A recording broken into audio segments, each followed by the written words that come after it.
जी, आप हैं GM forest academy के यूट्यूब चैनल पे। यहाँ पे ये वीडियो देख रहे होंगे जीएम फॉरेस्ट एकेडमी के फेसबुक पेज से। तो जैसा कि आज के दिन में अपनी पोस्ट पे मैंने बताया कि हमने CHF JPY, euro CHF, CAD JPY और जीबीपी एनजेडडी में ट्रेड्स ली। जो आज के दिन भी कल की तरह जो है वो मार्केट यूनि डायरेक्शनल थी, तो उस वजह से जो है वो हमने कल वाला ही जो है सिनेरियो अपनाया और ट्रेड की। आए चलते हैं अपने जीएम एकेडमी के डिजिट्स मेथड के पेड ग्रुप में, व्हाट्सएप ग्रुप में, जहाँ पे मैं आपको दिखाता हूँ कि आज के दिन में हमने जो एनालिसिस किए वो कहाँ से किए। तो यहाँ पे आप देख सकते हैं ये सुबह आज का दिन की स्टार्टिंग है। सुबह ये जो नया सेशन हमारा स्टार्ट हुआ है उसके असाइनमेंट भेजी सुबह 2 बजे के लगभग, सुबह सहरी के वक्त स्टूडेंट्स ने।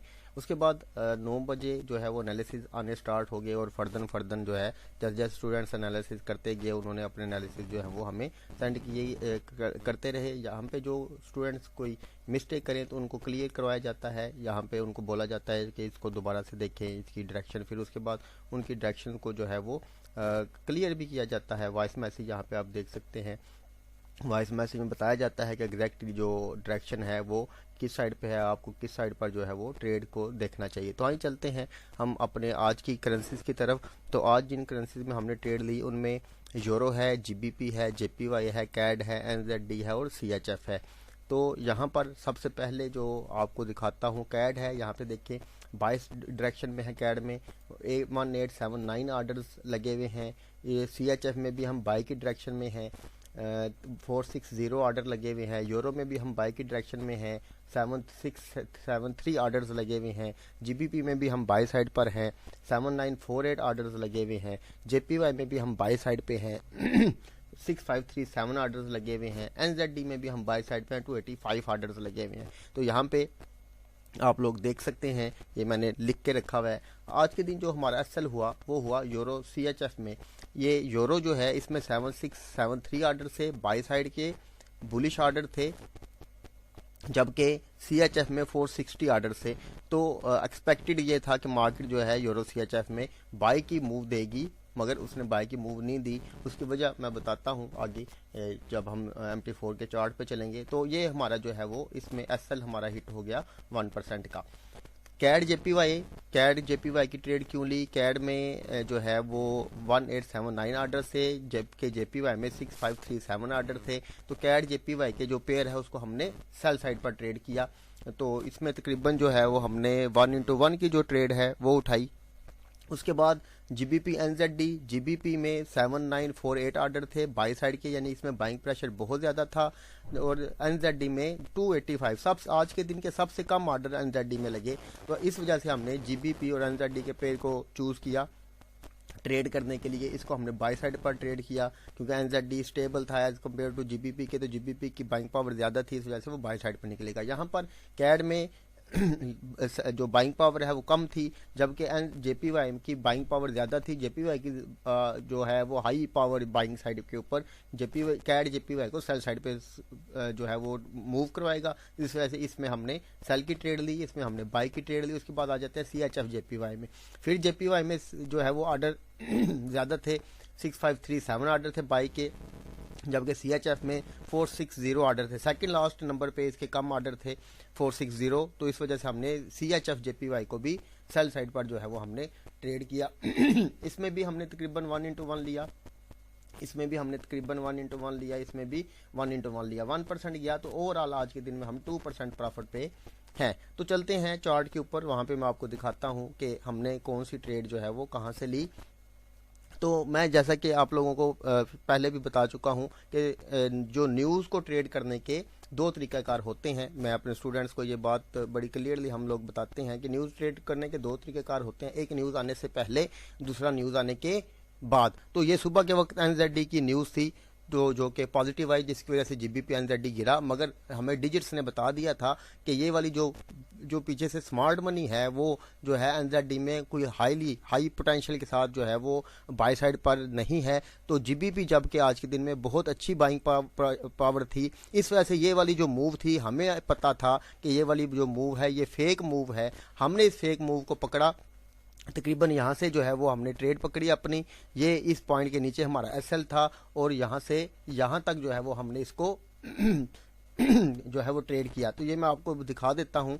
GBP NZD की जो हमारी ट्रेड है, ये वाली ट्रेड है, यहाँ से हमने पकड़ी 1.966 के राउंड अबाउट, 1.966 यहीं से पकड़ी। ये हमारा SL 95 पिप का था। 95 पिप मार्केट को मूव होने दिया और इसको जो है वो हमने ट्रेड को क्लोज कर दिया। तो ये तरीकाकार होता है न्यूज़ को ट्रेड करने का अकॉर्डिंग टू डिजिट्स मेथड के अकॉर्डिंग हम न्यूज़ आने के बाद ट्रेड करते हैं, जो कि सेफ साइड है। ये अपने स्टूडेंट्स को बताया जाता है कि न्यूज़ को ट्रेड किस तरह से करना है। एनी हाउ आगे चलते हैं। दूसरी ट्रेड है जो हमारे पास वो है CHF JPY की। तो कल के दिन में भी मैंने CHF JPY में जो है वो ट्रेड ली।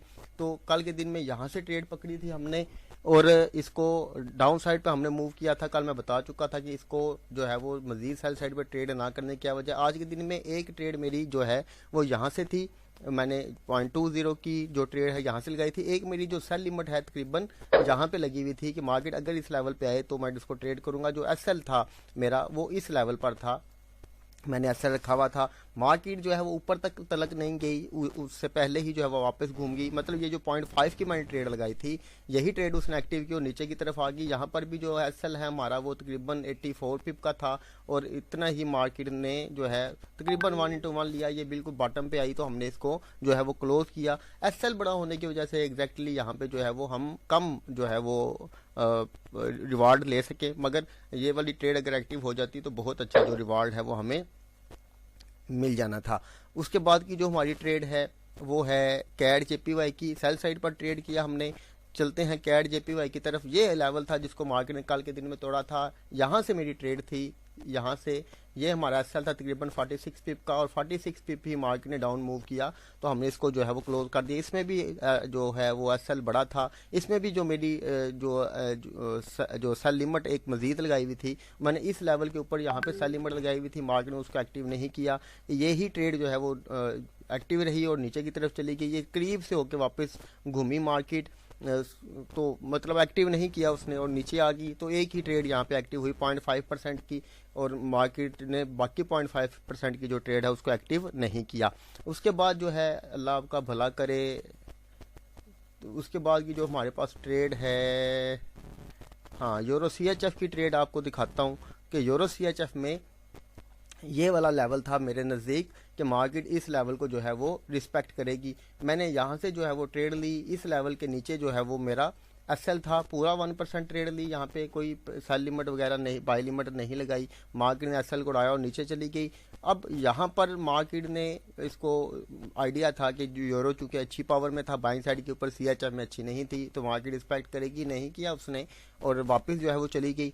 तो कोई बात नहीं, ट्रेडिंग का हिस्सा है प्रॉफिट लॉस। तो मगर ओवरऑल जो है वो हम आज के दिन में 2% के जो है वो प्रॉफिट पे रहे और अच्छा प्रॉफिट गेन किया। मगर ये जब हम डिजिट्स मेथड के साथ ट्रेड करते हैं तो ये हमें कॉन्फिडेंस होता है कि हम बेतुकी ट्रेड्स में एंटर नहीं हो रहे।